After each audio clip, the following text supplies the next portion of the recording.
video này tôi sẽ sinh tồn 100 ngày trong mod Primal Fear và thuần hóa những con thú siêu bá đạo và siêu mạnh mẽ và đánh những con boss từ bình thường cho đến siêu boss. Vì đây là lần đầu tôi chơi thể loại mod như thế này, tôi có dành ra một chút thời gian để tìm hiểu và nghiên cứu về mod. Nếu có thiếu sót gì thì các bạn bổ sung thêm nhé. Đầu tiên là thú thường, nó có chia sẵn ra từng tier từ Toxic cho đến Chao và Spirit. Ngoài những hệ tier đó ra thì phiên bản mod mới nhất gần đây họ có thêm hệ Tech Dino, Buffon và Elder và Corrupted. Bọn Buffon nó thuộc dòng riêng nằm trong danh sách thú huyền thoại, còn Elder và Corrupted thì nó ngang với cả Phalet. Còn về tier của boss, nó có 7 tier, từ boss mini xuất hiện tự nhiên cho đến boss phải chế tạo và summon. Và mục tiêu của tôi trong video này phải chinh phục và đánh bại con siêu boss này. Đó là những gì mà tôi đã nghiên cứu được trước khi chơi. Còn bây giờ thì hãy chuẩn bị một tô cơm thật là to để chúng ta cùng bắt đầu nào.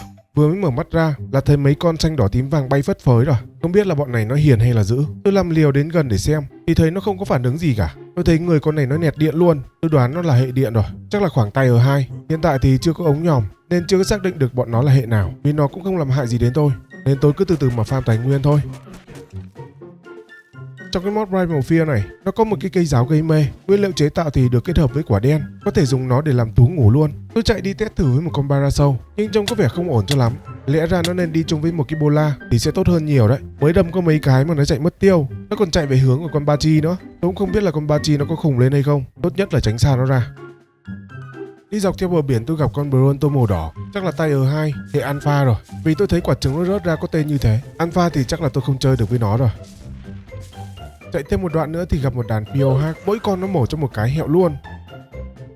Tôi hồi sinh ở một địa điểm khác, đang tham khảo địa hình thì lấp ló phía sau cục đá có một con gì đó đen thui, mắt đỏ lừ, cái dáng thì khá là giống alo. Nghe tiếng gầm một cái là tôi vắt giò chạy xuống nước luôn. Nó định đớp tôi nhưng vì hà hơi mạnh quá nên nó đẩy tôi đi nhanh hơn. Nhờ thế mà tôi so được tên của nó là hệ Apex Allosaurus. Trời thì tối lại còn ngâm mình dưới nước như thế này, không cảm lạnh chết thì cũng hơi phí, nên tôi đành phải dâng hiến thân xác cho nó đớp luôn. Đớp một phát mà hơn 3k sát thương, khủng khiếp thật.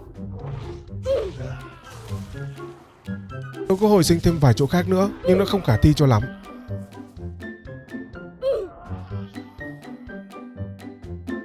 Một lúc sau tôi đến được một cái bờ biển khác. Tôi tranh thủ lấy lại những cái tài nguyên cơ bản. Trong lúc đó tôi thấy con Bronto đang đánh nhau với một con gì đó. Tôi nằm lên trên đá để chờ. Thì ra là nó đánh nhau với một con người máy của map extension. Kiểu này thì chắc là con Bronto nó thắng rồi. Tôi làm ngay một cái giáo để phóng hỗ trợ con Bronto để nhanh chóng có chiến lợi phẩm.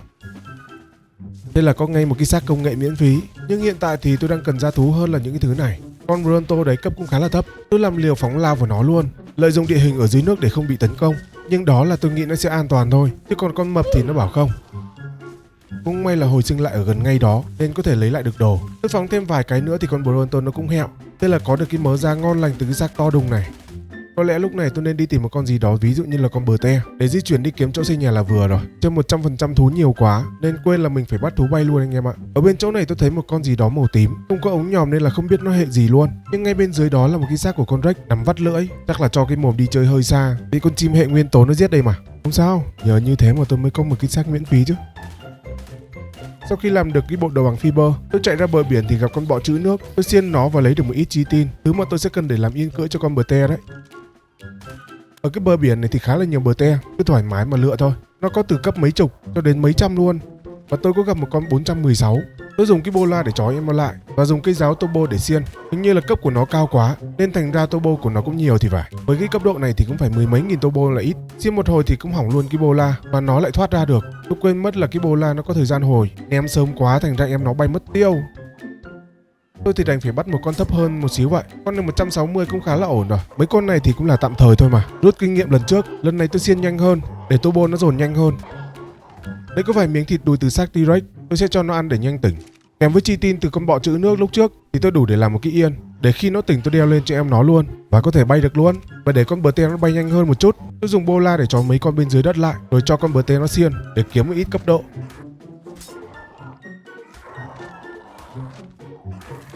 Ok, bây giờ thì đi loanh quanh khám phá nào. Phải đi kiếm một chỗ nào đó nó có đầy đủ tài nguyên thì mới có thể ở ngon lành được. Cái map này là cái map của mod. Map này tôi cũng chưa chơi bao giờ luôn nên không có biết vị trí nào nó có tài nguyên ngon cả. Nhân tiện lên đường đi kiếm ít crystal luôn. Tôi mò lên trên một cái núi tuyết và tìm được vài mỏ crystal trên này. Nhưng ở trong góc đó có mấy con alo nó đang nhìn tôi. Phải cẩn thận chứ nó sồ ra một cái là bốc hơi liền á. Trong mặt bọn nó là biết đang không vui rồi. Khai thác crystal xong, tôi làm ngay một cái ống nhòm để soi Tôi soi được trong đó có 2 con alo, một con hệ alpha và một con hệ apex. Nó là hệ cơ bản thôi, nằm ở tier 2 và 4, nhưng nó không có nguyên tố nên cũng không ghê lắm đâu. Đối với tôi lúc này thì bọn nó cũng là ác mộng rồi.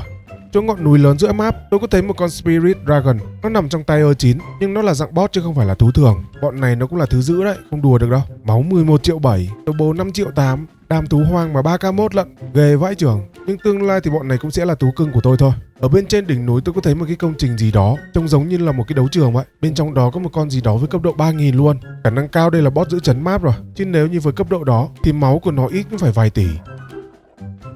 Ngay dưới chân tôi có nghe một cái tiếng gì đó. Tò mò xuống xem thử thì nó là một con Mega Raptor. Con này nằm ở tier 3. Con này nó hệ băng, nằm trong thú nguyên tố. Nó khạc băng làm đông cứng kẻ địch, cũng khá là nguy hiểm vào thời điểm đầu đấy. Bên này tôi có gặp một con Elder Phoenix. Bọn này nó là hệ mới thêm vào, có thể tên bằng thịt luôn mà không cần kibble. Cũng thuộc dạng là thú thường thôi. Và vừa rồi hình như là tôi không có cắn nó nha. Đứa cắn nó là con bọ cạp mới đúng. Nên tôi thấy nó dùng skill. Tôi đứng khá là xa để hóng, nhưng mà vẫn bị dính cái chiêu của nó. Chết luôn cả thầy lẫn trò ạ. Không có cái dại nào bằng cái dại nào. Trâu bò đánh nhau rồi mũi chết ạ. Thế là lại được một vé làm lại từ đầu. Lúc sau tôi gặp con Toxic Dodo. Tôi dùng bola trói lại. Tưởng bọn mod này nó không có dùng bola được. Ai ngờ vẫn dùng được ạ. Và bọn này thì nó không ăn hoa quả bình thường, nên đành phải xiên chết lấy da lấy thịt vậy. Loanh quanh khu đó vô tình tôi thấy một con Dodo mắt sáng. Nó khùng lên khi nhìn thấy tôi. Tôi quay đầu bỏ chạy luôn. Nhưng nó nhả một cái gì đó ra nổ khá là to. Tôi đã nghĩ là con này nó cũng có thể trói được bằng bola, nên tôi quay lại trói nó vào cái kết. Hình như là nó đang bị kẹt rồi thì phải. Tôi thử ném một cái bola để trói nó lại xem có được không. Bola bay thẳng vào đầu nó trả lại cho tôi một cái quả cầu phát sáng ngay vào đầu. Thôi, chắc là tốt nhất đi bắt một con bờ mới cho nó lành. Chứ ngay cả con Dodo nó còn có Rasengan của Naruto thì chịu rồi. Giờ lên đường kiếm chỗ nào sinh sống dựng nhà thôi. Tôi cứ quay lại cái chỗ con Phoenix lúc trước. Chỗ này cũng khá là đầy đủ tài nguyên. Ở cái chân núi này metal khá là nhiều. Chắc là tôi sẽ ở đây luôn á.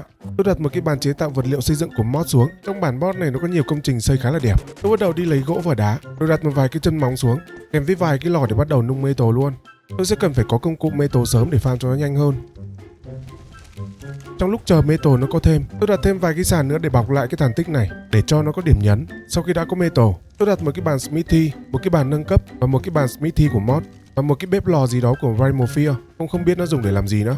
Những thứ tôi nên quan tâm là bên trong cái bàn smithy của mod này. Trong này nó có hàng tá công thức triệu hồi boss từ yếu đến mạnh. Sau khi xem qua hết một lượt thì có vẻ như là bọn Origin là bọn mà tôi sẽ cần phải triệu hồi nhiều nhất và săn nhiều nhất, vì chúng có những nguyên liệu để triệu hồi những con boss ở tay ở cao hơn. Và để triệu hồi được bọn Origin hoặc đi săn được bọn nó thì tôi sẽ cần phải bắt và giết những con thú ở tay ở thấp trước. Và để bắt được bọn chúng thì tôi sẽ cần phải có kibble, chứ không thể nào mà bắt bằng thịt thường được. Và để có thể bắt được bọn nó dễ dàng thì chắc chắn là không thể thiếu được những hũ narcotic từ chất lượng thấp cho đến chất lượng cao cấp. Ngoài ra thì trong mod Rhymophile nó có 3 loại giáp có thể chế tạo được. Giáp của mỗi bộ thì nó có chỉ số khác nhau. Alpha thì chỉ có 500 giáp mỗi món thôi.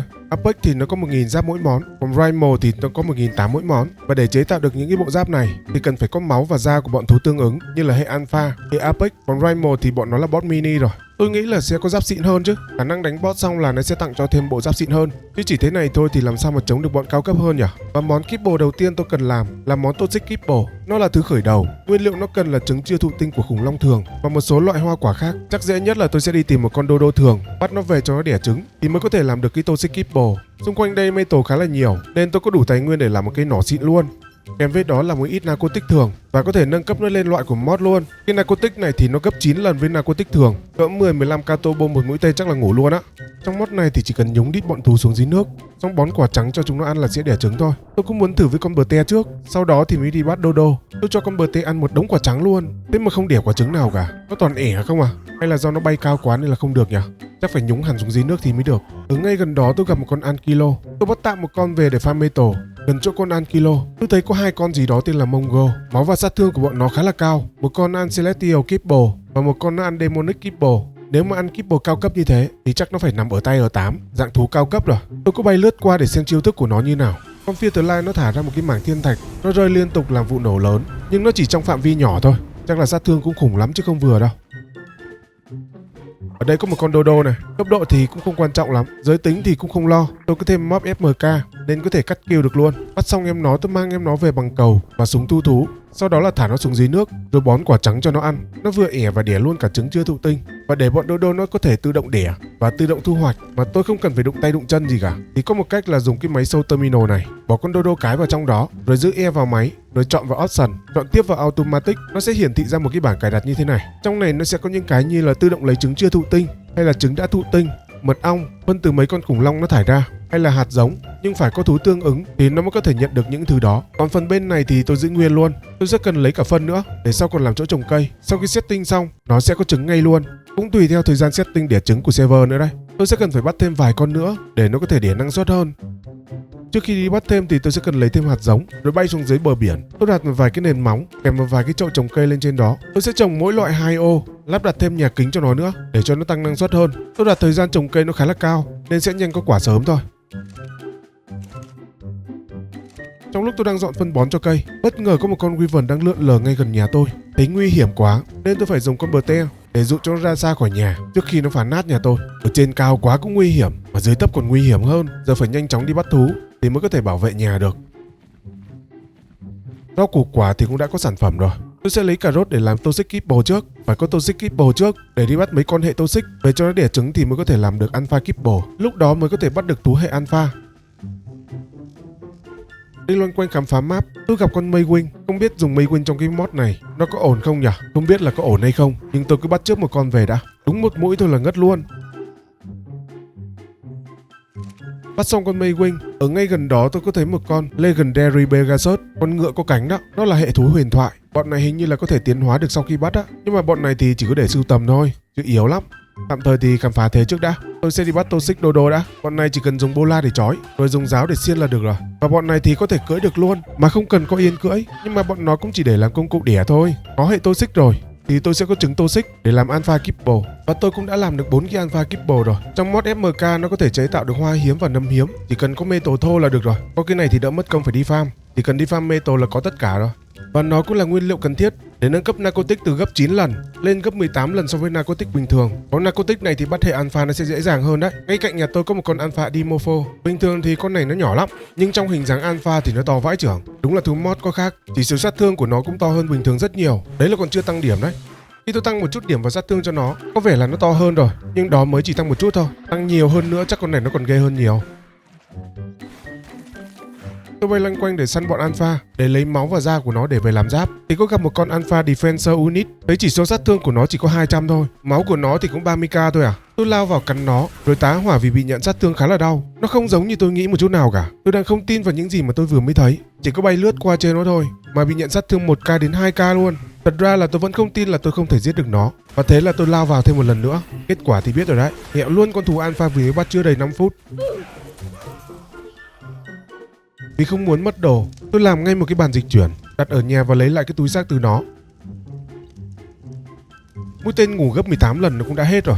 Tôi ngồi nghiên cứu làm cái narcotic xịn hơn một chút nữa. Hồi nãy bắt được con alpha, trong lúc đi test kỹ năng thì tôi có giết được vài con alpha, trong đó có một vài con apex nữa. Và nhờ có máu của nó mà giờ tôi đã có thể làm được narcotic gấp 27 lần rồi, thậm chí là 36 lần luôn. Tôi sẽ làm luôn cái loại apex narcotic gấp 36 lần để dùng cho nó khỏe. Và thay vì dùng nỏ thì tôi sẽ chuyển sang long neck luôn, nâng cấp nó lên max sát thương 750%. Và để chế tạo được cái đạn ngủ của mod thì nó yêu cầu có cái vỏ đạn rỗng. Cái này là của mob luôn á. Sau đó là kết hợp với cả narcotic thì mới có thể làm được đạn. Cũng khá là nhiều công đoạn, nhưng mà có đạn xịn là cũng ngon rồi. Chuẩn bị xong súng đạn. Ngay bên dưới chân núi nhà tôi có một con alpha agentavit. Tôi có làm một cây súng bắn lưới. Tôi muốn dùng lưới để bắt nó cho dễ, mà có vẻ như là súng lưới không có tác dụng rồi. Còn đạn ngủ thì có vẻ như là hơi quá sức với 57k turbo rồi. Một phát là ngất luôn. Tôi bỏ kibble vào người nó chờ nó tỉnh. Trong lúc tôi đang tham khảo yên cưỡi của em nó để xem loại nào ngồi cho nó êm mông thì không biết là tôi có đắc tội gì với cái thiên lôi hay không mà nó giáng cho tôi một cái mà tỉnh cả người luôn. Không biết là con khốn nạn đó từ đâu xuất hiện luôn á. Tỉnh lại ở nhà, tôi lấy lại đồ từ cái bàn dịch chuyển, lấy ống nhòm ra để xem nó là con nào. Nó là một con Dodo Wyvern. Nó là hệ boss trong tay một thôi. Bắt nó bằng basic boss kibble. Không biết là từ đâu xuất hiện luôn á. Cả con Berte lẫn con Agentavit đang nằm ở đó là đi luôn mà. Bây giờ lấy gì mà bay rồi. Tôi phải làm cái dù để di chuyển tạm đã. Cũng may là cái khu này đi morpho nó cũng khá là nhiều. Bắt đại một con làm cái phương tiện di chuyển cũng được. Vườn rau củ nhà tôi cũng đã có khá nhiều sản lượng rồi. Tôi sẽ thu hoạch toàn bộ một mẻ trước. Bây giờ nếu muốn nâng cấp Kibble lên Element Kibble, tôi sẽ cần phải có trứng chưa thụ tinh của Alpha. Và cách để có trứng lúc này thì chỉ có thể là đi tìm mấy hệ Alpha thôi, rồi về cho nó đẻ là có trứng thôi mà. Với tiện thể con Dimorpho của tôi cũng là Alpha. Tôi cho nó nhúng đít xuống dưới nước và bón cho nó ăn quả trắng để xin một ít trứng trước, và lấy trứng đó để làm vài cái Elemental Kibble. Làm trước 1-2 cái để trong lúc đi khám phá thì có thể bắt được luôn. Và tiện đang có máu và da của Apex, tôi làm luôn một cái bộ giáp từ máu của nó. Mỗi món được 1k giáp, mặc tạm thì cũng được. Sau đó là bắt đầu lên đường đi tìm thú Alpha để bắt. Vừa bay ra khỏi nhà chưa được bao xa thì gặp ngay một con Alpha Lightning Wyvern. Cấp của nó thì cũng khá là cao. Bắt tạm con này làm thú di chuyển cũng khá là ổn đấy. Tôi cưỡi thú bay bắn trực tiếp trên không luôn. Nó khả cũng khá là thốn, nhưng chỉ cần 3 viên là ngất rồi. Một mình con này nó ăn đến tận 2 cái Kibble luôn, bằng 2 con bình thường luôn rồi. Trong cái bản mod này nó cũng có tem Hepper, nhưng hiện tại thì tôi chưa có. Thực ra là chắc cũng không cần phải làm đâu. Thì tôi nghĩ sau này đi giết mấy con hệ cao hơn, kiểu gì cũng được tặng kèm hết mà, nên chắc là không cần làm đâu. Con Alpha Wyvern này thì nó không khác gì con bình thường cả, chỉ khác cái là khỏe hơn thôi. Nhưng mà nó là nguyên tố điện nên đi bắt nạt mấy con yếu hơn nó cũng vui. Trên này có một con Apex Griffin, vì chưa có thể bắt được nó nên tôi xiên nó để lấy da lấy thịt luôn.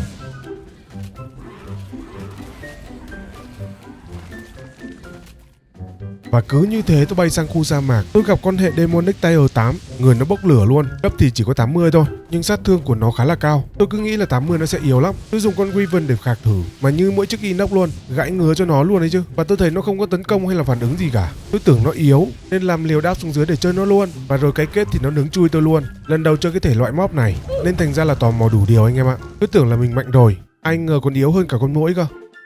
Về nhà còn bị con Rex nó ghé chơi, hay nó là Rex thường đấy.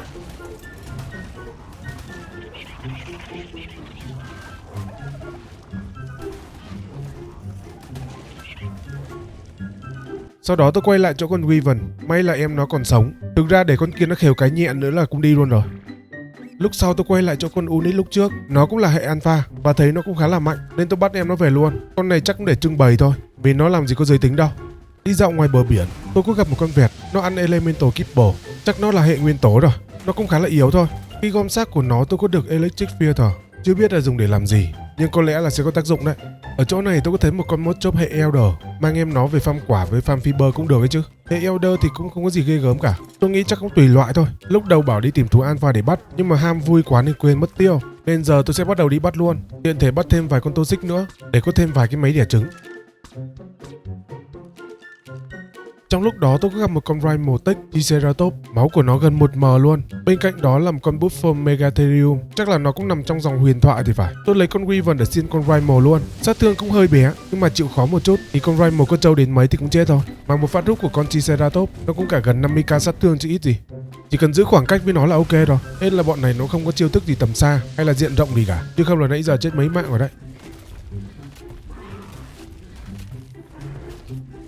Còn vài cái Alpha Kibble nữa, tôi mang đi kiếm thêm vài con nữa để bắt luôn. Không biết là tôi đã giết con gì mà nó tặng cho tôi mấy cái lọ tem Hepper, chắc là từ con Rhymo chăng. Nhưng nhờ con nó sẽ giúp tôi tem thú nhanh hơn đấy. Sau khi bắt thêm vài con Alpha nữa, trong đó tôi có bắt mấy con đực luôn. Tôi mang chúng về nhà, đẻ ra cắt kill hết, thế là cộng thêm 2 máy đẻ trứng. Hiện tại thì tôi đã có 6 con Alpha để đẻ trứng rồi. Nhân tiện thì đang có 3 quả trứng. Với 3 quả đó thì tôi có thể làm được cái Elemental Kibble. Với một cái đó, tôi tìm được một con vẹt hệ băng, nó cũng ăn Elemental Kibble luôn. Tôi muốn bắt nó lâu lắm rồi, mà bây giờ mới có dịp để bắt nó đấy. Và để cưỡi được nó thì tôi cần phải có yên cưỡi cơ. Tạm thời thì cất nó đi đã, tí nữa về nhà làm yên rồi tính sau. Bên khu sa mạc tôi gặp con Alpha Griffin, bắt một con Griffin để làm phương tiện di chuyển cũng được. Sau khi bắt xong con Alpha, ở ngay gần đó có một con hệ lửa, nó ăn Elemental Kibble. Bắt xong con này thì chắc là không cần phải dùng đuốc luôn á. Nói là làm tôi bắn ngủ nó trước, sau đó là quay về nhà làm thêm một cái Kibble nữa. Con này thì chỉ có đúng một chiêu là khò lửa thôi. Sát thương của nó thì cũng không phải là nhỏ, phải nói là rất to là đằng khác. Đó là còn chưa tăng điểm đầy đủ đấy, mới có tăng có một chút thôi mà đã lên 17k rồi. Thậm chí là nó còn lên hẳn 34k luôn cơ mà. Được của nó.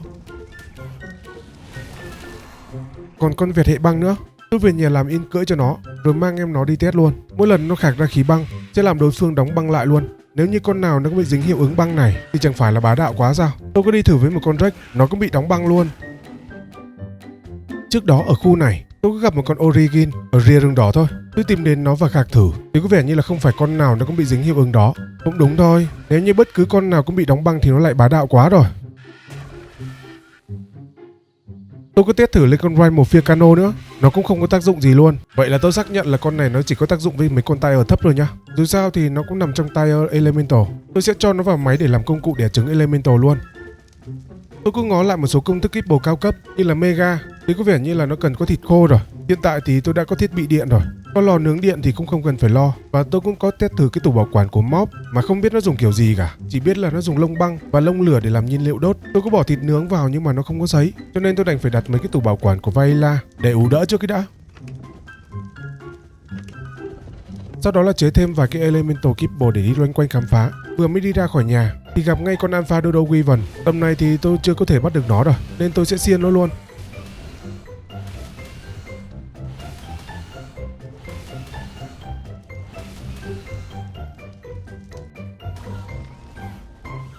Khi nó chết, tôi có được cái bot Essence, thứ mà tôi đang không biết tìm ở đâu. Nó dùng để chế tạo bot Kibble đấy. Ví dụ như mấy cái là Basic bot Kibble, nó sẽ cần đến cái nguyên liệu như thế này. Basic bot Kibble nó cần đến 15 cái, nhưng Kibble cao cấp hơn, nó sẽ cần nhiều hơn là 15 cái. Hiện tại gặp thì tranh thủ farm trước thôi. Tôi bay ra cái đảo núi lửa của map, có gặp con Celestial Wyvern. Kỹ năng của con này nó khá là khủng khiếp và phạm vi nổ của nó cũng rộng nữa. Đứng gần khéo hẹo luôn đấy chứ. Và đây là nguyên liệu để làm Celestial Kibble. Nó cần 4 loại lông vũ khác nhau, đặc biệt là nó cần có trứng của hệ Phallet và trứng của hệ Omega, còn cần có máu của Rhino nữa. Còn Omega Kibble thì nó cần có trứng của Apex và trứng của Elemental, cũng cần có 4 loại lông vũ luôn. Những thứ đó thì tôi có hết rồi, chỉ có trứng là tôi chưa có thôi.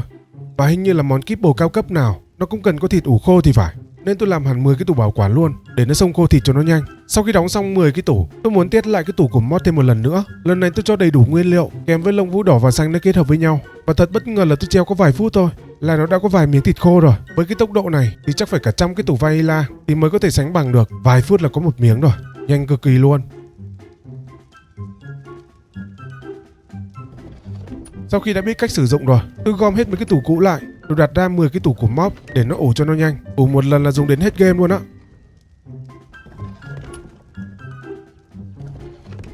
Tôi đang cần artifact để làm bot Kibble. Gần nhà tôi thì có một cái hang, trong hang thì toàn là thú thường thôi, không có gì ghê gớm cả. Tôi đặt một cái bàn dịch chuyển ở ngay cạnh cái artifact để có gì quay lại lấy cho nó dễ. Và thế là tôi đã có thể làm được basic bot Kibble rồi. Tôi cũng chưa biết là nó sẽ có thể bắt được con nào cả. Tôi có chế thêm vài cái Kibble khác nữa để bắt đầu lên đường đi tìm vài con thú để bắt. Trong lúc tôi đang đi tìm vài con Apex, tôi có phát hiện ra kỹ năng của con Griffin. Khi tôi lao từ trên cao xuống rồi tham minh ra đòn một phát, sát thương của nó tăng lên mấy trăm nghìn luôn. Chơi ARK 1002 giờ rồi mà bây giờ tôi mới biết cái chiêu này luôn á. Tôi còn làm liều va luôn với bọn Mongo nữa, nhưng đó là khi bọn Mongo nó chưa áp sát được. Còn đây là bị nó áp sát rồi đây, đi luôn cả thầy lẫn trò á. May là nhà còn con rồng để bay đấy chứ không là đi bộ há mồm luôn. Chắc là tôi nên dùng cái mod tìm thú để đi tìm mấy con Apex cho nó nhanh.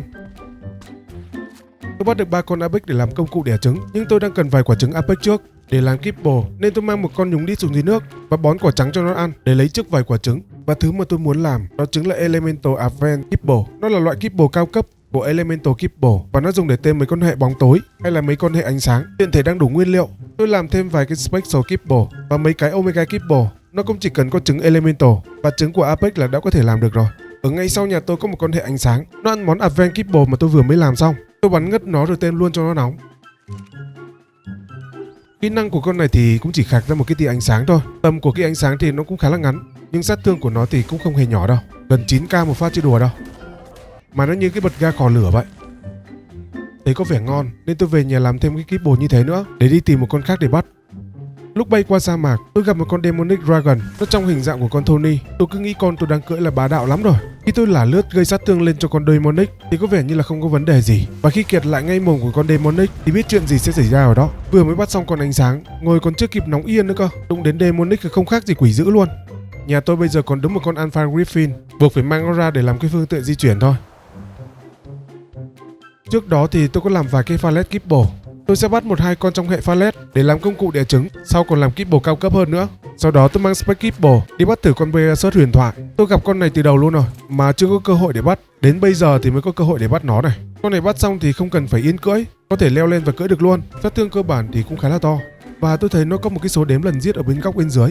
Tò mò nên ra wiki để tìm hiểu. Con Pegasus mà tôi đang sở hữu hiện tại là Pegasus huyền thoại, và để tiến hóa được nó thì phải đi giết mấy con thú hoang cho cái đếm số lên 250, nhưng nó cần phải có Celestial Soul thì mới có thể tiến hóa lên được cái Phalanx Pegasus dạng thần thoại đấy. và nếu tích thêm 250 điểm nữa, sau đó là dùng Demonic Soul thì sẽ có thể tiến hóa lên được Pegasus quỷ dữ, 2 lần tiến hóa luôn cơ mà. Tôi dành ra một chút thời gian để giết những con thú xung quanh, cho nó lên 250 luôn. Nhưng đen một cái là nhà tôi chỉ có Demonic Soul thôi, chưa có Celestial Soul. Chắc là phải đợi khi nào có thì mới có thể tiến hóa được rồi.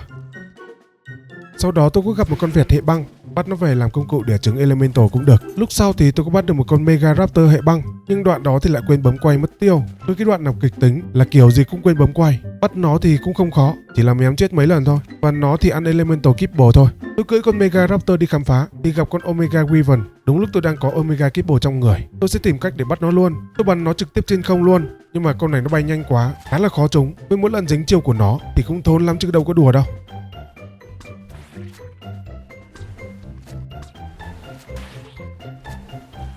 Bắn trong lúc bay có vẻ như là không ổn cho lắm, nên tôi quay về nhà chế mấy cái cổng lớn của Metal. Sau đó là quay lại dựng bẫy ở cái chỗ đất trống. Nhưng lúc tôi dụ nó về bẫy thì có vẻ như là hơi sai sai. Con rồng nó còn to hơn cả cái bẫy tôi đặt luôn cơ mà. Tôi thì cũng lỡ rồi, thà như là cho nó bay vòng tròn như thế. Tôi sẽ cố gắng căn làm sao bắn trúng cái khoảng cách bay của nó là được. Nó là một con Wyvern cái, nên khi mở túi đồ sẽ có luôn 5 hũ sữa rồng để uống chơi. Đúng là Omega có khác, nó là tay ở cao, tốc độ bay của nó cơ bản thì cũng khá là nhanh và sát thương khạc độc của nó thì cũng khá là ổn. Tôi còn làm liều và luôn với con Celestial Wyvern gần đó nữa. Con Wyvern thì nó không có áp sát được tôi, nên cũng không có thể nào xả skill được, nên không phải lo cái gì cả. Độc của con Omega nó rút cũng khá là thấm. Và sau khi con Celestial nó chết, tôi có được cái Celestial Soul. Lợi thế trên cao, tôi khạc luôn độc vào cái con Demonic ngay bên dưới. Nó chỉ có bất lực chứ đâu có làm được gì tôi đâu.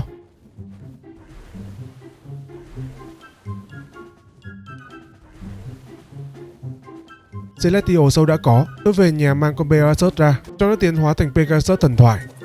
Trông ngoại hình của nó này, như một cái giải ngân hà trong người nó luôn vậy, cũng khá là mới mẻ và đẹp đẽ đấy chứ. Sau khi tiến hóa thì nó có thêm một cái kỹ năng mới, nó tạo ra một cái luồng khí phát nổ, gây sát thương lên những con thú xung quanh. Trông thế chứ sát thương cũng khá là cao đấy chứ. Nhưng mà thời gian hồi chiêu thì hơi lâu, thực ra là tôi vừa mới tăng điểm cho nó nên mới cao đấy. Cũng ghê phết đấy chứ, vừa đi vừa spam kill luôn, nó giết tất cả những con gì xung quanh luôn mà. Nhưng đó mới chỉ là tiến hóa lần 1 thôi, mà để tiến hóa được lần tiếp theo thì sẽ phải giết 250 con nữa, vì là lười quá nên chắc là thôi anh em ạ. Anh em có thể thử tiến hóa và để lại bình luận cảm nghĩ cho tôi biết với nhá.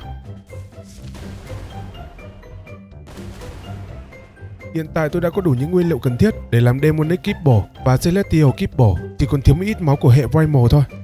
Tôi mang con Omega của tôi đi săn luôn. Còn Primal thì chỉ được cái là nhiều máu hơn thôi, chứ không có chiêu thức gì, nên việc săn thì cũng không khó. Ok, đã có máu của Primal. Tôi về nhà chế ngay một cái Celestial Kibble và Demonic Kibble. Sau khi đã có Demonic Kibble, con thứ đầu tiên mà tôi muốn bắt đó chính là con Demonic Tonic Dragon. Nhưng để bắt được nó thì cũng không dễ một chút nào cả. Sau một hồi loay hoay thì tôi cũng dụ được nó xuống dưới cái hồ nước nhỏ. Nó sẽ bị kẹt ở bên dưới đó. Tôi chỉ cần lựa góc và xả đạn xuống thôi. Tôi có xuống gần hơn một chút để bắn, nhưng quên mất skill của con này nó là hàng khủng. Lúc nhận ra thì chạy không kịp rồi. Và sau một lúc loay hoay thì tôi cũng đã bắn ngủ được em nó rồi. Vừa mới bắt xong là máu của nó đã 4,7 triệu rồi. Và 3k2 chỉ số sát thương nữa. Những cái gai từ đuôi nó phóng ra không khác gì mấy cái quả lựu đạn cả. Cứ cái nào chạm đất là nó phát nổ. Và phát nổ không hề nhỏ một chút nào cả. Sát thương của nó cũng khá là khủng khiếp. Con này nó có thể tạo ra một cái lớp bảo vệ lá chắn bên ngoài, chắc là để bảo vệ những cái vụ nổ hoặc là vụ cháy rồi. Ở gần đây có 2 con Mongo. Tôi lại hỏi thăm và test thử skill. Nhưng con Mongo hình dáng của con Featherlight, nó xả kill thiên thạch mà thốn cực kỳ luôn. Số sát thương nó chồng lên nhau mà không biết là dày đến cỡ nào luôn đấy. Từ những vụ nổ tuy là nó nhỏ, nhưng nó cộng dồn là cực kỳ thốn. Cũng may con Tony của tôi sát thương nó cũng khá là cao, nên có thể dứt điểm và kết liễu được 2 con đó luôn. Chỉ cần một cái phẩy đuôi thôi là đi rồi.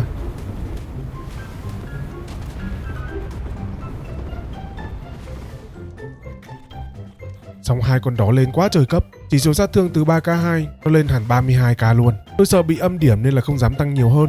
Thú hệ Demonic thì đã có rồi, bây giờ đi kiếm một con Celestial nữa. Bên khu băng tuyết trước đó tôi gặp một con Celestial Argentavis, cấp của nó cũng khá là cao. Con Celestial này thì nó cũng khá là nguy hiểm, nhưng được cái là skill của nó cũng khá là dễ né. Nó bắn ra những cái tia, nhưng phải chạm mục tiêu thì nó mới phát nổ, chứ không phát nổ trực tiếp ngay trên không, nên cũng không cần phải lo.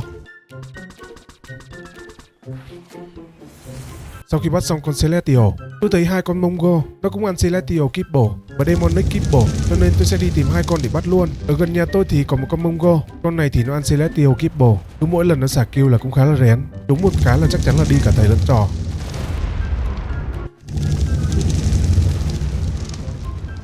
Đấy, vừa mới nói xong cái là đi luôn. Cứ tôi vừa nghĩ hay là nói cái gì đó là kiểu gì nó cũng y chang như thế luôn.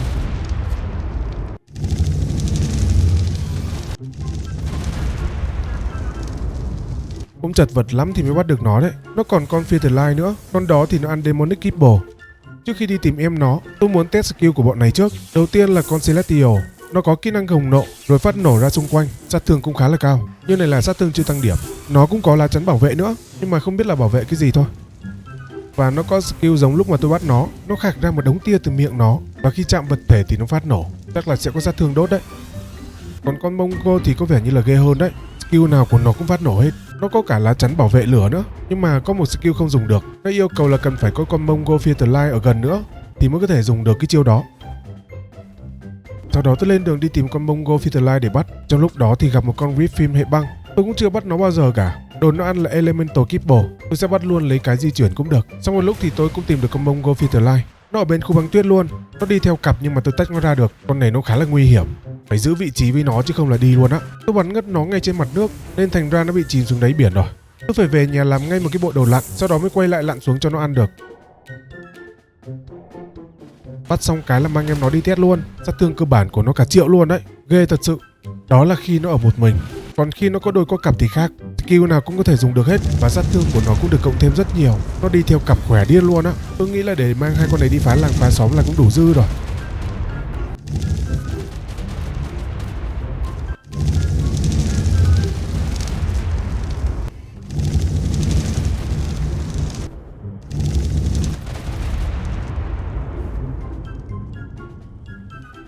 Mấy con như là Rhymo không chịu nổi trong 30 giây luôn mà. Lúc đi bắt con Mongo, tôi có bắt được một con khỉ mặt hề. Nó trong hệ Buffon này nữa. Hai tay của nó được gắn hai cái cưa. Tốc độ ra đòn thì khá là chậm, không khác gì đang tập dưỡng sinh luôn. Tôi chạy loanh quanh để test kỹ năng của con khỉ. Trong lúc đó nhà tôi thì lại bị tấn công. Không biết là con gì nó ghé chơi. Nhưng mấy con thú thường của tôi thì là đi luôn rồi. Con khỉ tôi tăng tốc độ hơi nhanh nên là rơi vô cái khe bị kẹt.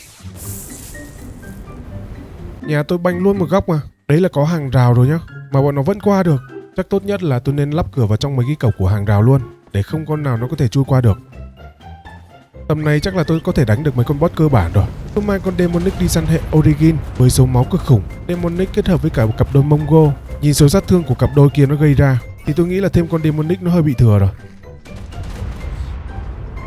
Mục tiêu của tôi bây giờ là kiếm tài nguyên để summon con Spirit Guardian. Phải giết nó thì nó mới mở khóa Spirit Orc và mới có thể thêm được hệ Spirit, và để có thể chế tạo và summon boss loại Tier 4 này. Đầu tiên là tôi sẽ cần phải đi săn hệ thú Rhymo, Demonic, Celestial và Origin. Khi giết bọn nó thì nó sẽ rớt ra mấy cái linh hồn, và từ những cái linh hồn đó nó sẽ là nguyên liệu cần thiết để summon con Spirit Guardian. Nguyên liệu này cực kỳ khó kiếm đấy. Cũng may là tôi có mod tìm thú hỗ trợ nên để kiếm được bọn này thì cũng không khó. Trong quá trình đi săn thì tôi cũng săn được vài con Origin. Nó có cho tôi được cái bộ đồ mấy chục nghìn giáp luôn, và đồ nó còn không bị hỏng nữa cơ.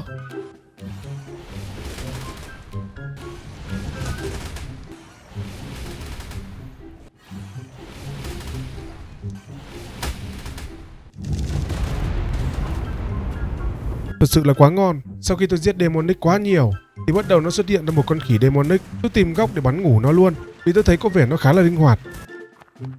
Sau khi bắt xong, tôi test thử skill của nó thì thật là ối rồi ôi luôn. Nó bốc phân từ phía sau đít của nó và ném. Khi cục phân nó bay lên cao, nó phát nổ tỏa ra một cái đống phân nhỏ bay tứ tung. Khi chạm đất thì nó nổ thêm một lần nữa. Sát thương thật sự là khủng khiếp, mà phạm vi nổ của nó cũng lớn nữa cơ.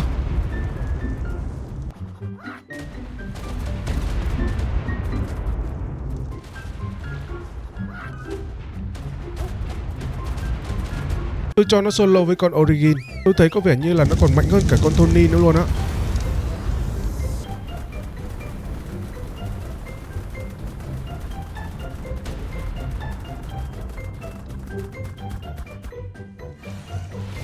Sau đó tôi tiếp tục đi săn thêm linh hồn tiếp. Lúc sau tôi gặp con Manticore dạng boss thường, bắt nó về để lấy trứng. Sau làm boss Kibble cao cấp cũng được. Con này nó là dạng boss nên turbo của nó khá là cao và tụt cũng khá là nhanh. Cũng phải vất vả lắm thì tôi mới có thể bắn ngủ được nó đấy. Trong lúc tôi đang chế yên ngủ cho con Manticore, không biết từ đâu xuất hiện một con Mega Raptor. Nó bay thẳng vào nhà tôi và nó phá. Nó làm sập luôn mấy cái sàn của tôi, làm mấy cái bàn chế tạo máy móc của tôi là sập hết luôn. Cay thật sự luôn á. Tôi đã phải dành thời gian ra để ốp lại cái sàn bằng metal để đảm bảo không con nào có thể phá được nữa. Mất 30 phút cuộc đời thì mới có thể sắp xếp và sửa sang lại được căn cứ đấy. Cũng may là cũng không có mất cái gì cả. Những thứ cơ bản để summon con Spirit Guardian cũng đã đủ rồi. Tôi còn thiếu Celestial Ember sau. Cái đó thì phải đánh boss Tier 3 thì mới có được. Đây là con Celestial Tier 3. Để summon được nó, tôi cần phải đánh toàn bộ 8 con Origin này. Nguyên liệu triệu hồi bọn Origin này thì tôi cũng đã có đủ rồi. Artifact thì có sẵn trong hang, dịch chuyển vào là lấy thôi. Sau khi đi về thì tôi cũng đã làm thêm được 5 con nữa rồi đây. Tôi làm 5 con vì tôi đã có sẵn 3 con rồi, chỉ còn thiếu 5 con này nữa thôi. Tôi mang nó qua sa mạc để đánh nhau với cặp Mongo kèm với Demonic của tôi.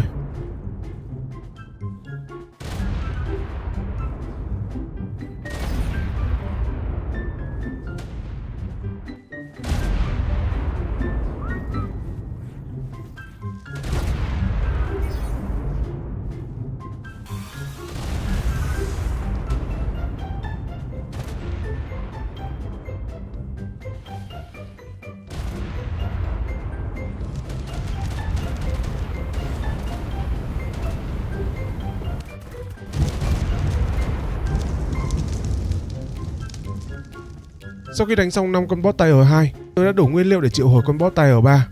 Tôi mang qua sa mạc thả cho bọn thú của tôi nó hành hạ. Nó còn không kịp làm gì luôn cơ mà. Sau khi đánh xong bọn boss Tier 3, nó cho tôi summon thêm một lần nữa, nhưng lần này thì sẽ có thể têm được. Tôi lại bay sang sa mạc tiếp, đặt một vài cái cổng sắt để làm bẫy để nhốt nó.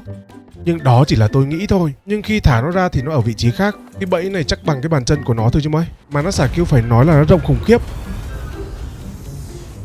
Chỉ có một cách là dụ cho nó tập trung target vào cái cổng. Còn tôi thì sẽ đứng xa để bắn ngủ nó.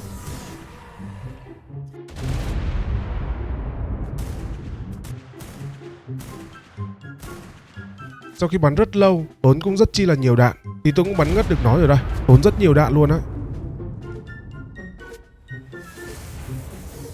Con này thì nó ăn Celestial Kibble, mà nó ăn đến 2 cái lận. Yên cưỡi thì sau khi giết dạng boss của nó có tặng kèm cho tôi một cái mà không cần phải chế tạo nữa. Mà cái này là cái xịn luôn á. Skill của nó thì cũng gần giống con Celestial bình thường, chỉ khác cái là phạm vi của nó rộng hơn nhiều thôi.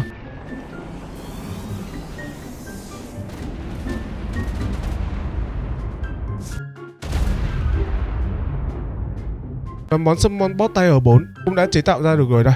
Tôi tham khảo wiki thì con boss này nó khá là mạnh. Đối đầu trực diện với nó thì rất là khó. Đối với đàn thú của tôi hiện tại đang có thì chưa chắc đã ăn được nó đâu. Nên tôi sẽ khoan đánh nó, mà tôi sẽ dành thêm thời gian để triệu hồi thêm một lượt Origin nữa. Tôi kiếm thêm nguyên liệu để summon luôn con Demonic Tier 4 luôn. Điều gì thì tôi cũng cần phải mở thêm thú hệ Spirit và hệ Trao luôn mà. Nên chuẩn bị 2 con luôn cũng được. Tôi mang nó sang sa mạc để triệu hồi. Nó là một con Demonic Reaper, cũng không khác gì con Celestial Indominus Rex cả. Thời gian ngấp ngoái thì cũng như nhau.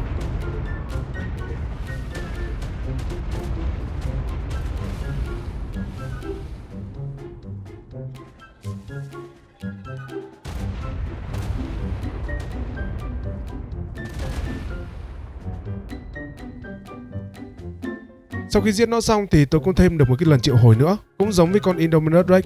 Và lần này thì tôi không dùng long deck nữa, mà tôi dùng hẳn cây cung mê tổ của mob luôn. Kèm với đó là cái mũi tên của Origin, mũi tên cao cấp và mạnh nhất của mob này. Mỗi khi bắn trúng một phát, lượng turbo nó tăng lên phải đến 10 mấy đến 20 triệu luôn á. Và nó còn bị đói khi ngất nữa. Con Demonic Reaper nó 20 triệu turbo, thì chỉ cần đúng 2 mũi là xong rồi. Sau khi nó tỉnh, tôi cho nó uống cái bình XP màu cam, nó sẽ cộng max cấp độ cho con Reaper. Như thế này thì không cần phải đi cày điểm luôn, cứ thế mà nâng điểm vừa đủ rồi đi đánh nhau thôi. Con Reaper sát thương của nó cũng khá là khủng khiếp.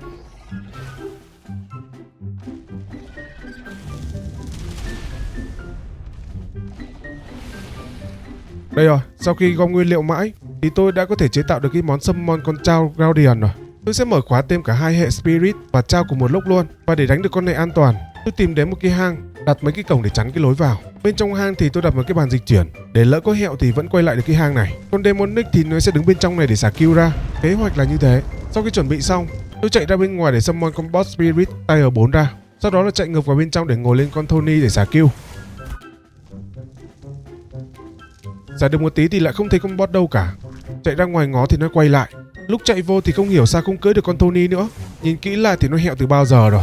Tôi cũng không hiểu tại sao nó hẹo, cho nên tôi phải đổi sang con khỉ ném phân nổ ra. Hiệu ứng nổ nó đốt con boss, mỗi lần được 97k sát thương. Với 2 tỷ 3 máu thì chắc là phải tốn 20 phút đến 30 phút mới giết được nó đấy.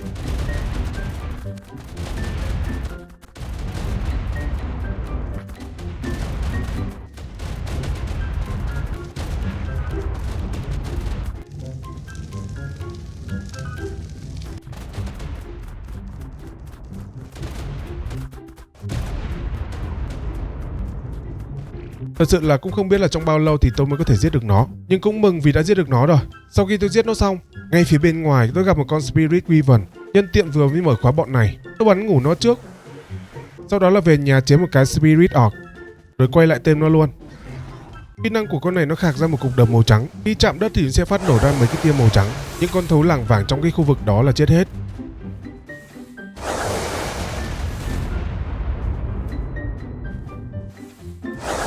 Khi tôi tăng mắc điểm cho em nó thì sát thương từ vài trăm nghìn bây giờ nó thành vài triệu luôn rồi. Giả kêu con này thích vãi chưởng, như kiểu tận thế vậy.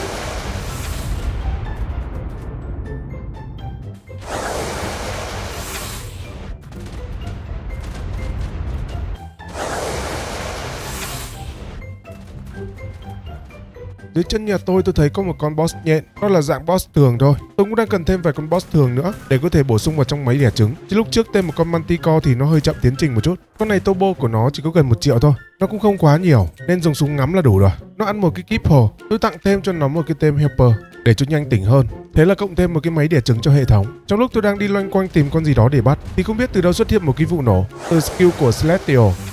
Căng mắt ra tìm thì đó là một con Feroz. Chỉ có một mình nó thôi mà nó tạo ra một cái quả chấn động luôn mà. Tôi móc cây cung ra cho nó một mũi để nó khỏi chạy luôn.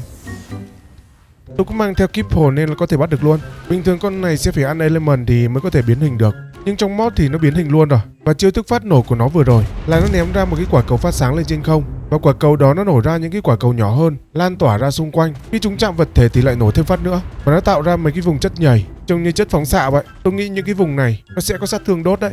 Tôi còn một con Chaos Guardian nữa. Tôi quay lại cái hàng lúc trước. Lần này tôi có đặt thêm một cái cổng lớn ở phía ngoài nữa để chặn cho con boss nó kẹt luôn mà không thể bay ra ngoài được nữa. Tôi thả con boss ra rồi chạy thẳng vào bên trong.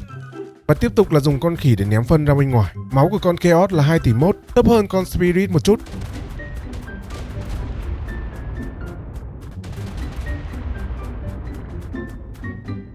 Sau khi mất khoảng 20 đến 30 phút cuộc đời thì tôi cũng đã hạ gục được nó rồi đây. Nó có mở khóa cho tôi thêm con Chaos luôn. Nhưng mà nó không có giống lần trước. Lần trước tôi đánh xong con boss Spirit Guardian thì nó có xuất hiện một con Wyvern ở ngay bên ngoài, nhưng mà lần này thì lại không có. Tôi có dùng mod để tìm thú, nhưng trong này chỉ có đúng một con duy nhất là con Thylacoleo thôi, cũng chưa tìm được con nào. Tôi về nhà định làm cái Chaos Orc mà lại thiếu mất trứng của Demonic, và bên trong cái máy sâu terminal của tôi nó cũng chưa có một con Demonic nào cả. Rồi thì biết phải làm sao rồi đấy. Tôi chế thêm 3 cái Demonic Keeper nữa, rồi ra ngoài tìm chỗ rộng rãi thả con Demonic Reaper ra. Con này lúc trước tôi đánh boss mà quên chưa thả ra đấy. Đây là con thứ hai, và con này chắc chắn sẽ là công cụ đẻ trứng của tôi rồi, chứ sẽ không phải là thú đánh nhau đâu. Tôi tìm được thêm một con khỉ Demonic nữa, nhưng chưa kịp bắt thì từ cái chỗ của nó phát nổ khá là to, có cả hiệu ứng của Spirit nữa. Tôi xuống xem thử thì thấy 2 xác của con Demonic và Spirit. Tôi tưởng 2 con này nó không đánh nhau mà nhỉ, hay là nó đánh chung một con gì đó nên xả chiêu thức dính nhau nhỉ. Một lúc sau thì có một con Chaos Theory nó xuất hiện. Mặc dù tiêu chí của tôi là muốn tìm một con gì đó có thể bay được, nhưng bắt tạm con này thì cũng được thôi. Và quên mất là tôi làm gì có Chaos Orc để thêm đâu. Bây giờ phải cắt kill mấy con Demonic trước đã. Ở đây tôi có 2 con, sẽ là 2 cái máy đẻ trứng Demonic. Tôi vừa mới bỏ vào là có trứng luôn, nhanh thật sự. Nó yêu cầu có 2 trứng thôi, đợi một chút là có 2 quả để chế luôn. Tôi mang qua cho con Theory nó ăn luôn, mà để cưỡi được nó thì cũng cần phải có yên cơ. Tôi quên chưa làm nên là cất tạm nó vào túi trước. Tôi bay dạo qua rừng đỏ thì cứ gặp con gì đó khá là lạ, nó có tên là Artifact. Tôi thả con Chaos Theory vừa mới bắt xuống để cho nó kiếm chuyện, chỉ đúng một vụ nổ thôi là bốc hơi luôn. Tôi xuống xem xác thì ra trong người con đó nó có Artifact. Nếu vậy thì chỉ cần đi săn mấy con này thôi là có đủ Artifact để chế tạo rồi, không cần phải vào hang làm gì cho nó lâu. Sau đó tôi có đi tìm mấy con hệ Chaos tiếp và có tìm được một con ong, đó là hệ Chaos luôn. Đúng ý của tôi đang muốn kiếm một con có thể bay được, nhưng cấp của nó thì lại hơi thấp. Trước khi qua bắt con cấp hơn 100, tôi sẽ giết cái con cấp thấp trước để nó có thể spawn con cấp cao hơn. Sau đó tôi dùng cung và mũi tên Origin để bắn một con cấp cao hơn này. Chiêu thức của con ong này nó phun ra mấy cục bóng tối từ đít của nó. Khi nó chạm vật thể thì nó phát nổ và dư âm lại mấy cái vùng lava nóng chảy. Ra kiểu gì nó cũng có sát thương đốt cho coi. Tôi tăng ít điểm lên cho nó, rồi sang đánh nhau thử với một con Origin gần đó. Không biết là có phải do con Origin nó đang dính nước hay không, nhưng mà tôi thấy nó không bị dính sát thương đốt, nó chỉ nhảy đúng 2 lần chỉ số sát thương là thôi rồi. Hình như là phát bắn trước đó nó bị lỗi thì phải. Bây giờ thì lại thấy sát thương đốt này. Con ong thì chỉ có đúng một chiêu như thế thôi, nhưng tôi thấy con Spirit chiêu thức của nó có vẻ như là rộng hơn thì phải. Mà không hiểu sao phát này nó lại ăn máu như thế nhỉ. Máu của con Origin nó tụt còn nhanh hơn là tụt quần cơ. À, hình như là tôi hiểu rồi. Con Origin đó là con Spino. Khi nó ở dưới nước thì nó được tăng giáp và tăng sát thương, nên sát thương của nó nhận phải ít hơn. Vừa rồi con đó nó ở trên bờ và nó nhận đủ sát thương luôn. Một lúc sau thì tôi có tìm được một con ong hệ Chaos khác. Cấp của nó là 400 mấy luôn. Bắt thêm một con nữa làm dự phòng cũng được đấy. Và mục tiêu của tôi là đang kiếm tài nguyên để chế tạo và summon con boss ở tier 5, dòng Creator và Destroyer. Nó được kết hợp bởi những cái linh hồn từ bọn Origin, và đặc biệt là cần có linh hồn của hai con hệ cao cấp ở tier 3, và nó cần có loại linh hồn cao cấp hơn nữa của Celestial và Demonic từ Emperor và Empress. Nói ngắn gọn dễ hiểu thì là dạng tiến hóa của hai con boss trước đấy. Để có thể summon được bọn này thì tôi sẽ cần phải đánh rất nhiều bọn Origin. Tính sơ qua đâu đó thì tôi cần phải đánh vài chục con Origin thì mới có thể summon được bọn này. Ngoài ra thì còn một con boss khác nữa, nó tên là Skynet. Tôi cũng không biết nó là dạng boss gì, nhưng tôi sẽ cố gắng đánh hết luôn.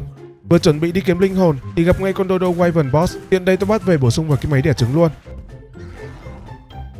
Lúc tôi đang bay về thì vô tình thấy hình dáng của một con gì đó khá là lạ. Tôi lia ống nhòm qua nhìn thì nó là một con Skeleton Tyrannosaurus. Chiêu thức của nó cực kỳ rộng luôn, mà có vẻ như là cấm bay luôn thì phải. Hình như là chỉ cần nhìn thấy nó thôi là dính chiêu thức rồi, và sát thương nó gây ra là cực kỳ cao luôn nhá. Còn đấu tên của nó là một cái khúc xương. Bên trong công thức của cái món đó nó có hai món linh hồn, mà tôi chỉ có đúng một cái mỗi món từ hai con boss lúc trước mà tôi đánh thôi. Không biết con này nó sẽ mạnh yếu như thế nào. Tôi thì cứ đầu tư vào bắt xem sao. Dù sao thì cũng phải farm để đánh lại mà. Cấp độ của con này thì cũng hơi thấp, nhưng mà không sao cả. Có bình thuốc max cấp thì không lo. Tôi bắt đầu bắn ngủ nó trước. Sau đó là quay về nhà, đầu tư những gì mà tôi đã mất 50 ngày để có được vào một cái khúc xương này. Sau đó là mang cho con Skeleton nó ăn. Và con này nó đòi hỏi có một cái yên cưỡi nữa. Và yên cưỡi của nó thì cũng không đụng hàng với con nào cả. Đây rồi, 50 ngày đang di chuyển bằng hai chân đây anh em. Tôi cho nó uống một cái bình tăng XP max, rồi tăng điểm max cho nó luôn. Đầu tiên là một cái chiêu thức gầm rú, nhưng đây nó được bonus thêm một tí lửa tím của địa ngục nữa. Một chiêu khác cũng là gầm rú, nhưng gầm ra mấy cái cục lửa tím, va chạm vật thể thì nó phát nổ, và nó để lại mấy cái mảng giống con Ferrot. Trông có vẻ như là đốt cũng khá là đau đấy. Con nào đứng gần là chết hết luôn. Và đây nó có một cái chiêu thức khác nữa, tư thế chó đứng đái. Không, thực ra là nó giơ chân lên và dậm xuống một phát. Và tôi khá bất ngờ với cái chiêu này. Những con thú xung quanh mà nó có thể nhìn thấy được, nó sẽ tạo ra một cái tia sét đánh trên mỗi đầu mỗi con. Và sát thương của nó thì không hề nhỏ nha. Nó giống như là Thanos vậy. Thay vì búng tay thì đây nó dậm chân. Ghê thật chứ. Đầu tư vào con này thì thật sự là cũng không uổng phí một chút nào đâu. Có điều để bắt được nó thì cũng vất vả đấy. Trong mấy cái mod như thế này thì tôi nghĩ là cái thú bay là chân ái nhất rồi. Chỉ sợ là cấm bay thôi chứ còn lại là không phải lo. Mà sát thương nó gây ra cỡ này thì cần gì phải nghĩ. Ok, bây giờ tôi sẽ bắt đầu đi săn linh hồn của bọn Primal và Celestial, Demonic và Origin để đánh lại những con boss cơ bản thêm vài lần nữa.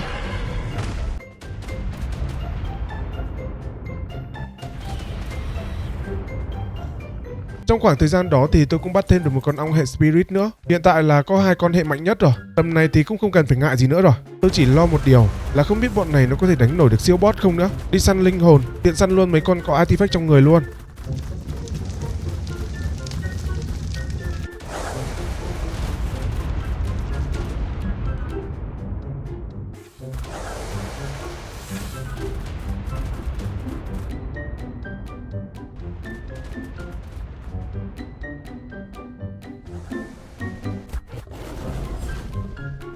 Sau khi tôi đã dành ra vài tiếng để đi săn thì tôi cũng đã có đủ nguyên liệu để đánh lại bọn Origin rồi. Và lần này tôi thả cả đàn ra luôn. Thú của tôi nó mạnh mà, sợ gì bọn này.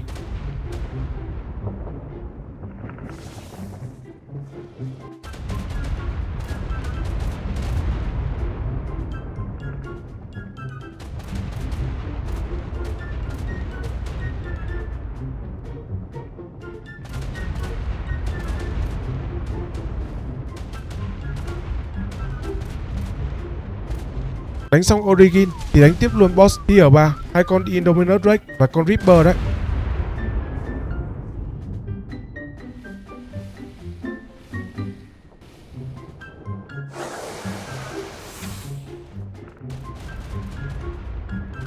Đến lượt summon boss tem được, thay vì là tôi tem bọn nó, tôi sẽ để cho nó đánh nhau với cả con Skeleton Rex, đúng 3 hit đối với con Indominus Rex luôn. Đến con Reaper thì nó lại trụ được lâu hơn một chút. Tính ra là con Skeleton này nó khỏe điên.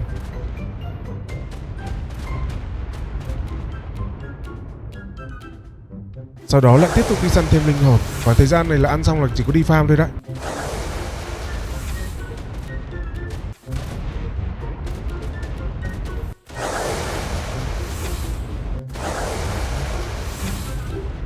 Sau khi đã dành ra khá là nhiều thời gian thì tôi cũng đã có thể chế tạo được con Celestial Indominus Rex và con Demonic Reaper boss tier 3. Nó là dạng tiến hóa, một con Nova the Destroyer, một con Skynet, một con Piccon. Bọn nó là tier 5 hết. Và mục tiêu của tôi trong video này là đánh bại con boss này đây. Nó có mang danh hiệu là con siêu boss, nhưng để đánh được nó thì cũng là một quá trình đấy. Những nguyên liệu cần thiết của nó yêu cầu tôi phải đánh 4 con King Titan này. Nó có 4 dạng: độc, băng, điện và lửa. Đánh xong 4 con thì sẽ có 4 cái huy chương. Nó sẽ là nguyên liệu để chế tạo và summon con boss ở tier 7. Và tôi sẽ cần phải chuẩn bị 4 lần nguyên liệu như vừa rồi nữa thì mới có thể đánh được 4 con King Titan đó. Nó nhiều ác luôn anh em ạ. Chuẩn bị xong, tôi qua sa mạc thả con Celestial Indominus Rex dạng tiến hóa trước. Con này thì cũng yếu thôi, nhưng con đệ của nó thì không yếu nha. Nó là một con Celestial Giga. Thật sự là tôi không để ý cái sự hiện diện của nó luôn. Nó đớp chết con Chaos Theory của tôi luôn mà nó vẫn còn sống trong cái đám đấy luôn. Trong khi con trùng chính nó chết từ đời nào rồi. Đánh thêm một tí nữa thì lại đến con Spirit Wyvern của tôi nó hẹo. Mà thông báo nó hiện lên là nó chết bởi chính nó cơ. Là sao ta? Ủa alo. Thôi được rồi, đánh tiếp con Demonic Reaper dạng tiến hóa nào. Con này nó còn chết nhanh hơn con trước đó nữa cơ. Kết thúc nhanh như này thì nó sẽ an toàn hơn nhiều. Đánh xong được 2 con đó, tôi có được vài món giáp mới. Chỉ số giáp cũng đến 30-40 ngàn luôn đấy. Đồ xịn không luôn anh em ạ. Và đặc biệt thì từ con Reaper nó cho tôi cái này. Đây là cái món dùng để tiến hóa con Reaper của tôi. Tôi cũng thắc mắc là tại sao con Celestial nó lại không cho tôi một cái. Tôi mang cái đó gắn lên người cho con Reaper, rồi giữ E vào nó, chọn vào cái dòng chữ đỏ để tiến hóa cho em nó. Từ màu da đen bóng, bây giờ nó đã có hình dáng giống với con boss. Điểm cộng trước đó thì bị reset lại ban đầu, cộng lại thì cũng nhanh thôi. Sát thương của em nó sau khi tiến hóa thì phải gọi là hàng khủng luôn anh em ạ. Chiêu thức mạnh nhất vẫn là quét đuôi, quét một cái là nổ mấy triệu sát thương luôn. Hiện tại thì tôi còn 3 con này nữa, nhưng tôi muốn kiếm thêm vài con Chaos nữa để nó có thể hỗ trợ tôi đánh boss. Nhưng trong thế giới hiện tại không có con nào siêu phẩm cực xịn cả, toàn là cấp thấp không à. Tôi thì chắc là chơi luôn anh em ạ. Tôi quay lại sa mạc, tôi cũng khá là lo, không biết con này nó có thịt hết đàn thú của tôi hay không, nên tôi chỉ dùng đúng một con ong để xả chiêu thức thôi. Nhưng đó là một con cá trình điện, chiêu thức giật điện của nó là cấm bay, và tôi cũng bị rớt ra khỏi yên nữa. Nó cực kỳ là khó chịu luôn, và các bạn cũng thấy đấy, chiêu thức của nó là cực kỳ rộng nhá. Con ong của tôi máu mà không trâu là hẹo rồi đấy. Cái chiêu cấm bay của nó khó chịu thật sự luôn. Nó còn có mấy con Dron dí theo nữa. Mấy con đấy nó cũng khá là khó chịu đấy. Con Chaos nó có khả năng đốt những con xung quanh, cho nên tôi chuyển sang con Chaos để bay cho nó an toàn. Nói là an toàn thế thôi, chứ nó vẫn khó chịu chứ có thay đổi gì đâu.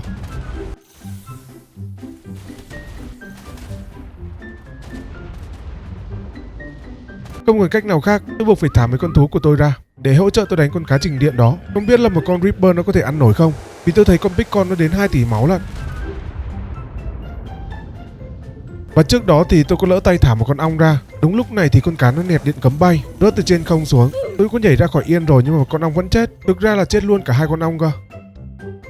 Tôi quay lại bằng Griffin, bay Griffin vào bây giờ không khác gì là tự sát. Tôi bay ngay ra một cái chỗ trống, thả con Skeleton Rex ra. Tầm này chỉ có nó thì mới có thể bảo kê được tôi thôi. Một cái dậm chân là chết hết, không có con Dron nào nó có thể áp sát được luôn. Tuy là cũng khó để có thể áp sát được con boss vì bị dính cái nẹt điện nên rất khó để di chuyển nhanh hơn. Ngay từ đầu tôi thả mấy con thú ra như thế này thì có phải là nhanh hơn không?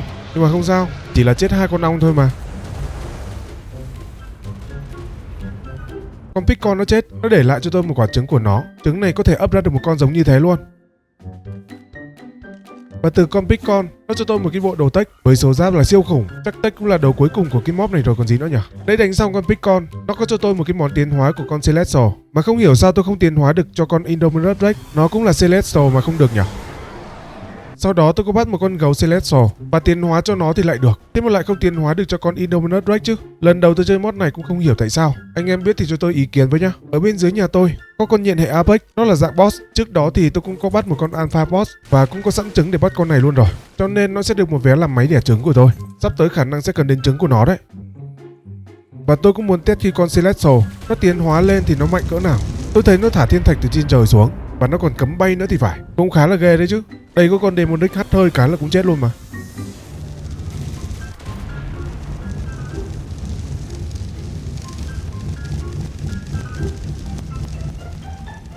Và tôi có phát hiện ra một điều nữa. Trong cái đồng boss có thể summon được, nó có một con boss artifact có thể summon được luôn. Giết nó tôi sẽ có được 18 đến 24 artifact. Nó cũng tùy vào nhân phẩm đấy. Ngon lành luôn đấy chứ, đúng thứ mà tôi đang cần. Đỡ phải đi săn vất vả và cũng đỡ phải vào hang để lấy nữa. Còn quả trứng của con Pickon, tôi làm một cái máy ấp trứng tự động, bỏ trứng vào trong đó ấp cho nó nhanh. Lúc đập trứng thì nó lại to quá, nó đè kín tôi luôn mà. Và thay thì phải chờ thời gian cho nó lớn thì tôi có dùng lọ thuốc của mob FMK cho nó uống, nó sẽ đầy luôn cái Inrim tinh và nó lớn luôn mà không cần phải chờ. Yên cưỡi thì lúc giết con boss chính, nó có cho tôi sẵn một cái xịn luôn, chỉ cần gắn lên và cưỡi thôi. Chiêu thức con này nó có chiêu gầm rú, nó sẽ tạo ra một cái vụ nổ lớn. Nó còn có chiêu khác là mưa thiên thạch nữa. Cái chiêu này hồi nãy nó khiến tôi vất vả đây. Và chắc là tôi sẽ cần phải bắt lại một con ong nữa, dùng nó làm phương tiện di chuyển cho nó nhanh. Sau đó tôi quay lại sa mạc, thả con Pickon 1,2 tỷ máu của tôi ra. Con Reaper mới tiến hóa xong và con Celestial mới tiến hóa nữa. Tôi không chắc là con gấu nó có ổn hay không, và tôi sẽ cho bọn nó đánh nhau với con Nova the Destroyer.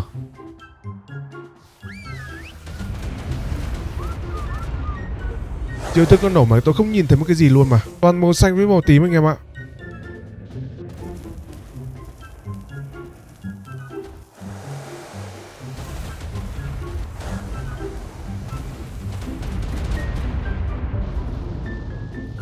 Đánh được một lúc thì con Reaper tiến hóa của tôi là đi đầu tiên. Đối bước theo sau là con Celestial gấu chó. Hai con tiến hóa mà yếu thế nhở. Trong khi con Nova nó mới có mất 20% máu thôi mà. Còn mỗi một con Pickon thôi. Con Pickon 1 tỷ 2 máu lận. Tôi nghĩ chắc sẽ ổn thôi. Con Nova này nó trâu khiếp anh em ạ. Nếu mà không có Long ở trên đầu hỗ trợ xả chiêu thì chắc là không biết đánh đến bao giờ luôn. Giáp con này nó trâu quá mà.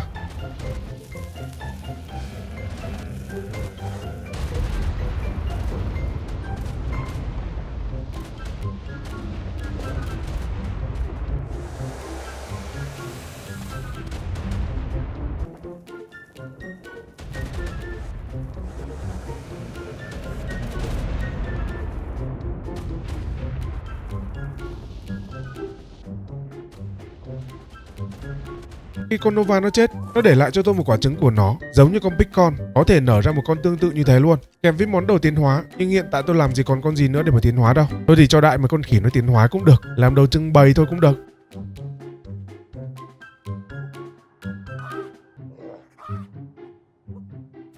Còn con Skynet nữa anh em ạ, tôi thả nó ra để đánh luôn. Thực ra là tôi cũng khá là chủ quan, không biết con này nó mạnh yếu thế nào mà cứ thế tôi thả ra thôi. Nó xả chiêu một phát mà tôi mới tá hỏa, miệng lầm bầm là chết mẹ rồi. May là tôi còn khá là bình tĩnh, tôi cho con ong nó uống bình hồi máu của mob thì mới có thể cứu được đấy.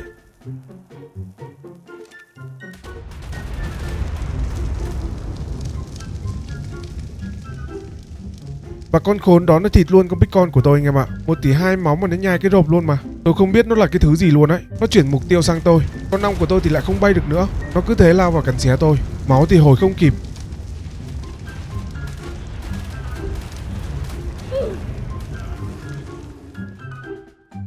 Tú mạnh của tôi hiện tại là chết hết rồi. Giờ chỉ còn mỗi con Nova Destroyer thôi. Tôi bỏ nó vào máy ấp trứng để ấp vội luôn. Khi nó nở thì cho nó uống thuốc để lớn nhanh, rồi bơm vào mồm nó một lọ cấp tối đa để tăng chỉ số cao nhất cho nó. Sau khi chuẩn bị xong, tôi quay lại sa mạc và solo 1-1 với con khốn đó luôn. Con Nova này mà không ăn được thì không biết là con nào mới có thể ăn được nó. Đoạn này đánh nhau căng thẳng lắm anh em ạ. Bơm máu lia lịa luôn đấy.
Đây rồi, cuối cùng thì cũng đã xong. Đánh mà hồi hộp vãi chưởng anh em ạ. Nếu như mà không bình tĩnh bơm máu cho con Nova thì chắc là cũng không sống nổi đâu. Khi con Skynet nó chết, nó để lại cho tôi một cái công thức để chế tạo lại nó. Và cái công thức nguyên liệu nó yêu cầu tôi còn chưa nhìn thấy bao giờ luôn mà. Tôi bắt đầu nghiên cứu những cái món yêu cầu của nó, học toàn bộ công thức có thể chế tạo được. Và những món đó nó đều được chế tạo trong cái bản Rhymotech này. Trong này nó có đủ công thức của con Skynet nó yêu cầu luôn. Nguyên liệu chế tạo thì nhà tôi hiện tại không thiếu một thứ gì cả, chỉ thiếu mỗi like và sub từ các bạn thôi. Sau khoảng 30 phút ngồi chế tạo tất cả những nguyên liệu từ con Skynet nó yêu cầu. Và đây là công đoạn cuối cùng, đó là chế tạo con Skynet. Và đây cũng là lần đầu tiên tôi thấy được cái hình dạng của nó luôn. Hồi nãy đánh nhau thì chỉ nhìn qua ống nhòm, chứ có nhìn được hình dáng của nó đâu. Toàn màu sắc của chiêu thức không mà. Con này nó được kết hợp từ 4 loài: Giga, Rex, Stego, Quetzal. Và chiêu thức của con này nó khá giống với con Skeleton Rex, chỉ có hình thức là khác thôi. Thay vì gọi tia sét thì nó sẽ gọi tên lửa cắm vào đầu mấy con xung quanh. Mà cái phạm vi của nó thì không khác gì con Skeleton cả. Hình như là nó giết luôn cả cá dưới nước hay sao á. Tôi vừa thấy thông báo của Megalodon chết mà. Nó còn có một cái chiêu thức khác nữa. Ở cái sừng trên đầu của nó kích hoạt điện cao thế, và đi đến đâu thì điện nó sẽ đánh đến đó. Cứ con nào xuất hiện trong khung hình là chết hết. Con này nó cũng khá là ghê đấy chứ.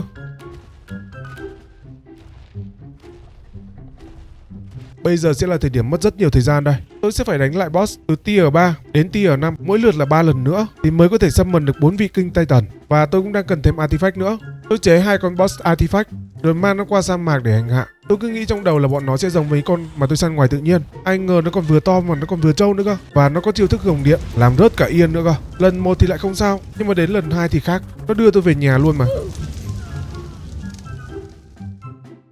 Lúc sau quay lại thì con Skynet đã giết nó rồi. Và đây là cái số artifact mà tôi nhận được. Nó trùng nhau khá là nhiều nên tôi không thể lấy hết được. Cho nên tôi phải dịch chuyển về nhà, rồi vận chuyển từng đợt vào trong bàn chế tạo. Cũng đủ nguyên liệu rồi. Linh hồn của bọn Origin thì tôi cũng còn khá là nhiều. Tôi sẽ chế 2 loại Creator và Destroyer boss tier 5. Mỗi con tôi sẽ chế 3 lần nữa. Sau đó là dịch chuyển sang sa mạc. Tôi chỉ sử dụng đúng một con Nova thôi. Nếu như mà có bất trắc gì hay là có điều gì đó khó khăn, tôi sẽ nhờ đến con Skynet sau.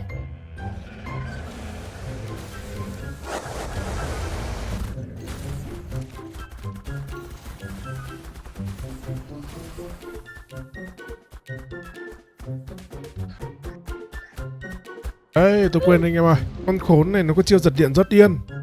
Tôi phải quay lại thả con Skynet ra. Vì tôi thấy con Skynet nó cho tôi ngồi vào trong một cái khoang máy. Tôi nghĩ sẽ không bị sao đâu. Nhưng đó là tôi nghĩ thôi anh em ạ. Quay lại lần 2 thì con Picon cũng đã hẹo rồi. Ở lần thả tiếp theo thì tôi không đứng gần nữa, mà tôi chạy ra xa gọi con Skeleton ra để bảo kê.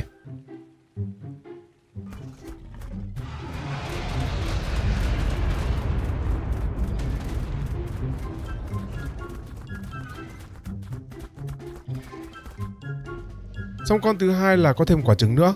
Nhưng mà đến con thứ 3 thì lại không thấy quả trứng nào cả. Hay là do tôi đứng xa quá nhỉ? Mà đứng xa hay gần thì liên quan gì tới quả trứng nhỉ? Tôi được gọi đến con Nova nào. Con này thì nó không có giật điện rất điên, nên tôi sẽ ngồi lên con Nova của tôi để đánh nhau với nó luôn.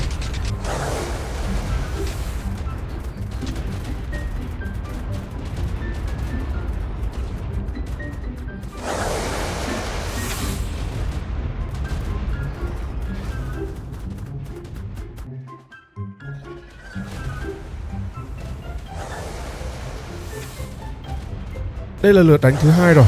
Nhưng mà tôi thấy con Skynet nó tụt máu khá là nhiều. Cũng hơi lo lắng cho em nó đấy. Vì nó tốn khá là nhiều tài nguyên thì mới có thể chế tạo được con Skynet. Không còn cách nào khác là tôi phải làm liều đến gần hơn, nhảy ra khỏi yên và lấy súng thu thú để thu em nó lại. Không biết là có thu kịp hay không. Lúc này thì tôi không vội để kiểm tra, mà tôi cần vội để quay lại cho con Nova của tôi cơ.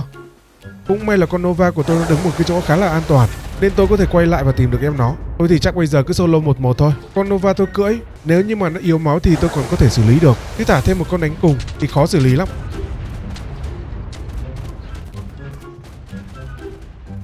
Xong con thứ hai thì đến con thứ ba luôn nào.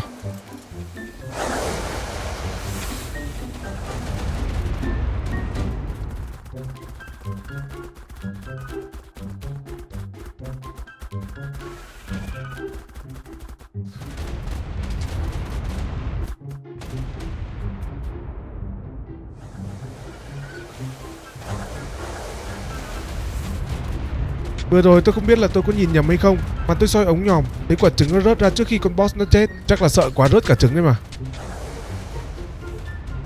Ok, xong rồi đấy. Đánh 6 con mà được có 5 quả trứng. Không hiểu sao mất đâu một quả rồi. Tôi thì ấp 5 con này cũng được. 5 con này cũng là bá đạo lắm rồi.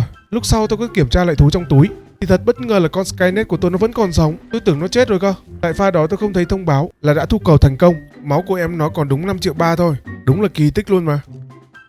Sau đó tôi bắt đầu chăm sóc cho 5 quái thú của tôi. Sắp tới sẽ là một trận chiến lớn nên tôi sẽ cần đến bọn chúng đấy.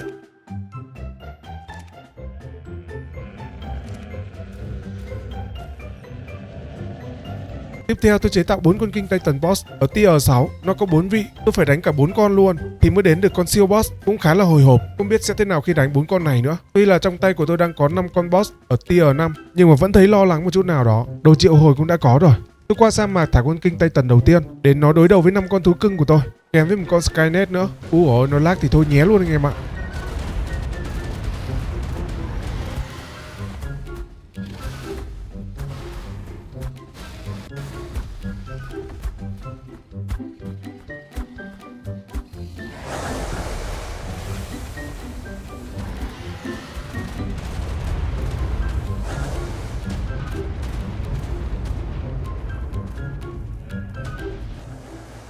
Sau một lúc thì cũng đã xong rồi đây. Rồi đến con thứ hai luôn nào.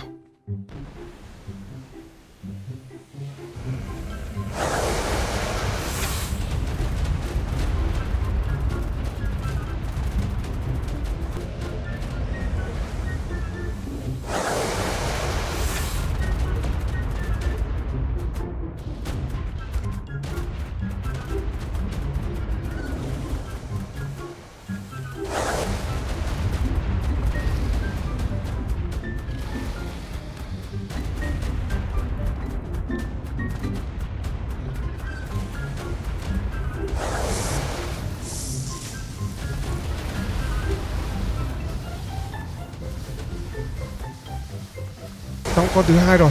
Đến con thứ ba luôn nhá.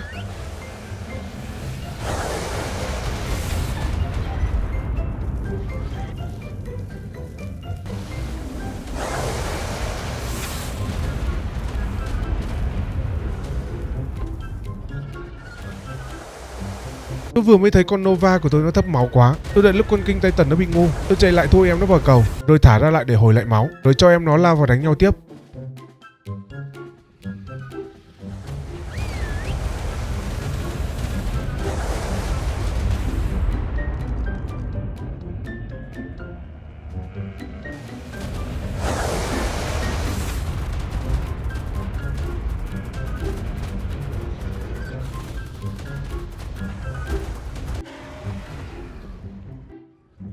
Đến con thứ 4 lại bị hạ gục quá nhanh, không bị tổn thất gì luôn mà. Và từ 4 con đó, tôi có được 4 cái huy chương. Tôi cho cả 4 vào bên trong cái bàn chế tạo. Và ở đây có 2 loại boss cuối. Một là Big Con Revenge Boss, trông có vẻ như là nó sẽ có hình dáng giống với con King Titan ở map extension. Và con còn lại là con Nova Revenge Boss. Tôi thấy thông tin của nó có ghi là Super Boss. Khả năng con này nó là siêu boss và nó sẽ là con boss mạnh nhất trong cái mob này rồi. Tôi không do dự mà chế tạo luôn con Nova Revenge Boss tier 7 Super Boss. Tôi quay lại sa mạc kiếm một cái hốc nào đó, thả 5 con thú của tôi ra, rồi summon con Super Boss ở giữa.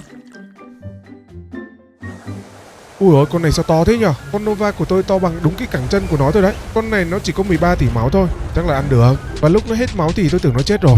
Nhưng không anh em ạ, đó chỉ mới là khởi động thôi. Nó hồi sinh lại với hình dáng nhỏ hơn và nó trâu hơn gấp 1000 lần cơ. Bọn thú của tôi cắn không vào một miếng máu nào luôn cơ. Tôi thấy không ổn cho lắm, nên tôi dùng cái remote để dịch chuyển ra bên ngoài.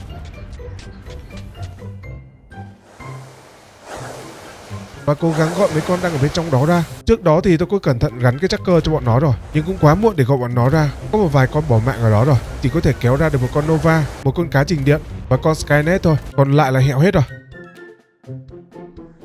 Tôi cứ quay lại để xả chiêu thêm một lần nữa để xác nhận là thú boss mà tôi tem được ở tier 5 là không thể đánh vào máu được nó. Tôi xác nhận là không ăn được nó, phải tìm cách khác rồi.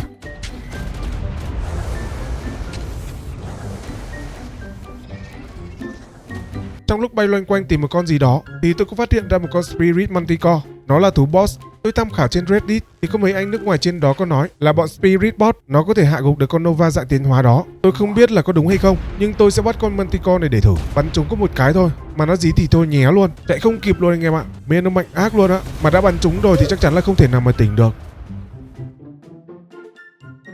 Hippo mà nó ăn là Spirit Boss Hippo. Trước đó thì tôi có bắt Alpha Boss để lấy trứng và bắt Apex Boss. Nhờ thế mà tôi có đủ nguyên liệu để làm luôn, rồi mang qua cho con Manticore nó ăn. Bắt xong là tôi tăng điểm đầy đủ cho nó luôn. Sau đó là bay qua sa mạc, nhưng thay vì đối đầu trực diện với con Nova, tôi sẽ leo lên trên cái ngọn núi cao ở gần đó và thả con Spirit Manticore ra, rồi lựa góc xả chiêu xuống. Xài được một lúc thì thấy có vẻ như là hiệu quả anh em ạ. Máu của con Nova đang tụt dần rồi, và đặc biệt là con Manticore nó có thể spam chiêu mà không cần chờ hồi chiêu luôn. Xả chiêu như thế này thì làm gì có con nào có thể sống được.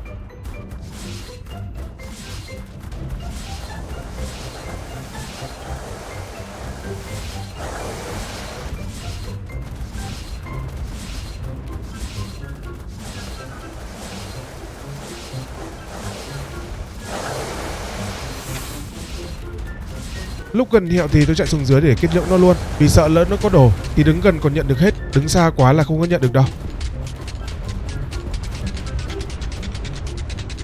Và khi nó chết, nó cho tôi một cây súng 6 nòng được bọc đầu của nó, thể trông xấu không chịu được.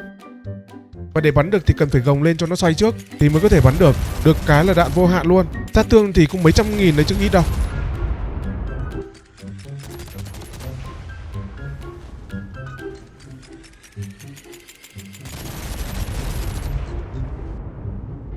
Nhưng tôi thấy khủng nhất vẫn là con Manticore. Xả chiêu không cần hồi, ghê thật sự luôn á. Tôi mà biết con này sớm thì chắc là end sớm rồi. Nhưng mà không sao, lần đầu chơi như thế mới vui anh em nhỉ.